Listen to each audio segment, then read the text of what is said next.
एक गांव में एक सुखी परिवार रहता था। उस परिवार में 3 भाई और एक बहन थी। उनके माँ बाप उन चारों से बेहद प्यार करते थे, मगर बीच वाले बेटे से थोड़ा परेशान थे, क्योंकि बड़ा बेटा पढ़ लिख कर डॉक्टर बन गया और छोटा बेटा भी पढ़ लिख कर इंजीनियर बन गया था। मगर उनका बीच वाला बेटा बिल्कुल गंवार और आवारा ही बनकर रह गया। अब उनके 2 बेटे डॉक्टर और इंजीनियर ने शादी भी कर ली थी और कुछ महीनों के बाद ही उनकी बेटी की भी एक अच्छे घराने में शादी हो गई थी। मगर बीच वाला बेटा अभी भी कुंवारा ही था, क्योंकि वह बिल्कुल अनपढ़ था और कहीं पर मजदूरी का छोटा सा काम करता था। इसीलिए उसे शादी के लिए कोई भी लड़की नहीं मिल रही थी, या ये कहिए कि कोई भी उससे अपनी लड़की की शादी नहीं करना चाहता था। इसीलिए उसके माँ बाप उससे बहुत परेशान हो चुके थे।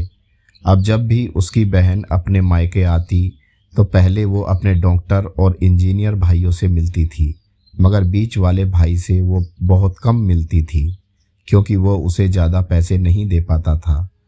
लेकिन फिर भी वो अपनी बहन से बहुत ज़्यादा प्यार करता था। अब उनके पिताजी की बीच वाले बेटे की शादी किए बिना ही मृत्यु हो गई। उनकी माँ ने सोचा कहीं अब किसी के मुंह से बंटवारे की बात ना निकले, इसीलिए अपने ही गांव की एक सीधी सादी लड़की से अपनी गंवार लड़के की शादी करवा दी। शादी होते ही ना जाने क्या हुआ, अब उसका अनपढ़ बेटा पूरा मन लगाकर काम करने लगा और पहले से कहीं ज़्यादा मेहनत भी करने लगा। अब तो उसे कोई भी दोस्त बुलाने आता तो वो उससे यही कहता था कि भाई, पहले तो मैं जैसे तैसे अकेला कमा कर खा लेता था, मगर अब मेरी शादी हो गई है तो मुझे अपनी पत्नी के लिए भी कमाना पड़ता है और कल को आने वाले बच्चों के लिए भी तो कुछ जोड़ना ही पड़ेगा।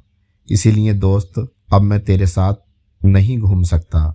ये कहकर गंवार लड़का सीधा अपने काम पर निकल जाता था। अब उसके दोनों भाई डॉक्टर और इंजीनियर आपस में ये बात करते हैं कि हम दोनों तो उस गंवार से कहीं ज़्यादा पैसे कमाते हैं, इसीलिए हम सब घर और ज़मीन का बंटवारा कर लेते हैं और उस गंवार से अलग हो जाते हैं, क्योंकि वो अब हमारे बराबर कभी भी नहीं कमा सकता। इसलिए उन दोनों भाइयों ने अपनी माँ के लाख मना करने के बावजूद भी बंटवारे की तारीख तय कर दी और उन्होंने अपनी बहन को भी बुलवा लिया और अपने गंवार भाई से भी कह दिया कि आज तुम अपने काम पर मत जाना, क्योंकि हम सब आज घर और ज़मीन का बंटवारा करेंगे। उसी वक्त उसकी बहन भी आ जाती है। तभी उसका गंवार भाई कहता है कि तुम लोग बंटवारा कर लो, मुझे जो भी देना हो दे देना, मैं शाम को आकर अंगूठा लगा दूंगा। तभी उसकी बहन कहती है, अरे बेवकूफ़, तू तो अनपढ़ ही रहेगा, ज़मीन का बंटवारा तो आमने सामने बैठकर ही होता है। तभी उसके दोनों भाई भी बीच वाले गंवार भाई को उल्टा सीधा कहने लगे। तब उसकी माँ भी उससे कहती है कि बेटा, आज तू काम पर मत जा, बंटवारा तेरे सामने ही होगा तो ही अच्छा है। उसी वक्त वकील भी आ जाता है। तभी वकील कहता है कि आपका सारा हिस्सा मिलाकर 10 बीघा ज़मीन है और आपका घर है। अब ये बताओ कि किसको कितना हिस्सा देना है, मैं उसी हिसाब से बंटवारे के कागज़ बना दूंगा।